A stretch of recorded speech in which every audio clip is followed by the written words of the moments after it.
It's up on the 4th floor. Okay, and if they had a audio and video on you, what would the first words out of your mouth be? Yeah, it probably wasn't. They should have been edited, right?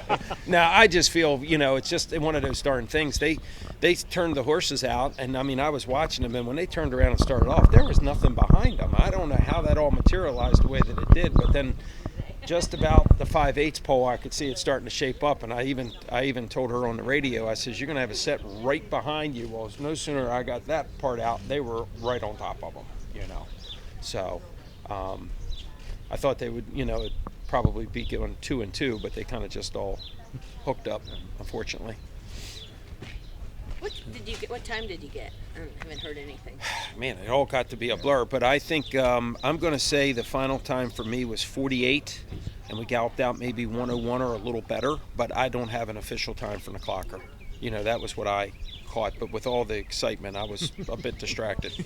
Well, now, the bottom line on the work, now that the horse is got in his bath, he's back at the barn, and it was a good work. It was good. It could have been a little messy, being with company and all that stuff going on out there. But no, all in all, it's what Julian says that really matters. He was on him, so he was very happy with him.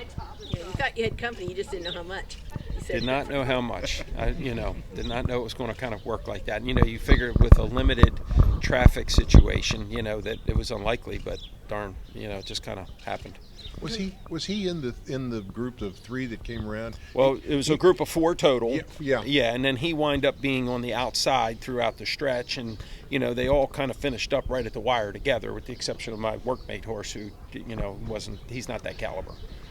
When they came around where the crowd was, there was an audible gasp from the people that were watching. It was like a race developed out there. Yeah, very unintentional, but it just kind of happened. They all just teamed up together, and at that point there's no turning back. You just got to all keep going along with it. And all the riders looked like they had lots of horse, and they didn't overdo it by any means. That's the worry, right? So they all hook up like that, and you get a little excited, and next thing you know, they go in 46, and that didn't happen. So you talk about video that could have been on you and what having to be edited. What about the bluegrass stakes, like say turning for home?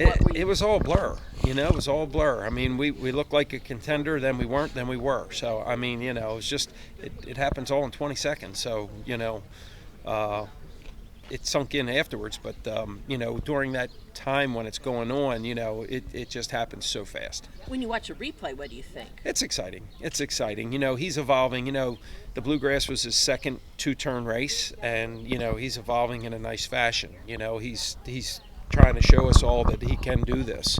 So on to a 1.25 miles. Yet another distance we haven't done yet, but most of us are in the same boat. Can you describe exactly what happened in the bluegrass? Like you said, he was in contention, that he wasn't. I think just at the 5/8 pole, I think there was a spot that he was headed for. There was 2 horses. There was room between, and I think as he started up into that area, the inside horse, if I remember right, came out a bit, and he had to steady and then find another path because that door shut.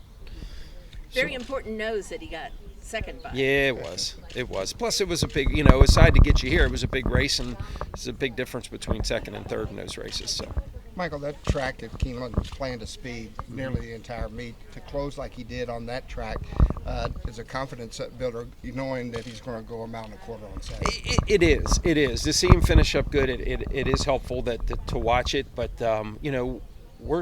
that's what makes this interesting. We're all still learning about our 3-year-olds and what their capabilities are, and it's one test after another till you get to here.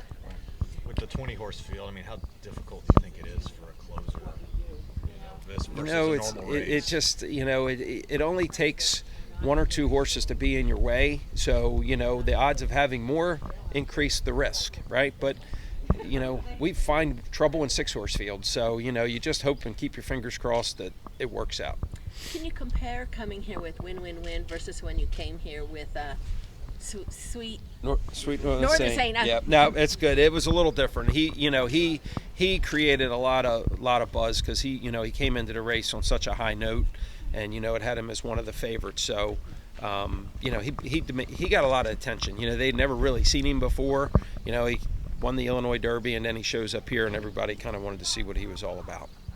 So, Michael, can you talk a little bit about the selection of Julian to ride and what went into that decision? Yeah, I mean, everybody knows the events, right? So, when the things, when things changed, the owner was adamant. She didn't waffle. I mean, she said, call him up and get him back on the horse, and and it was I think it's a great decision. The experience of having ridden him before has to be a plus. That's the comfort level, right? So that is the comfort level, and there's a whole lot of first. It's the first time mile and a quarter. It's the first time racetrack. Throw a first time jockey on it too. It just keeps adding to it. So this does make me feel so much better.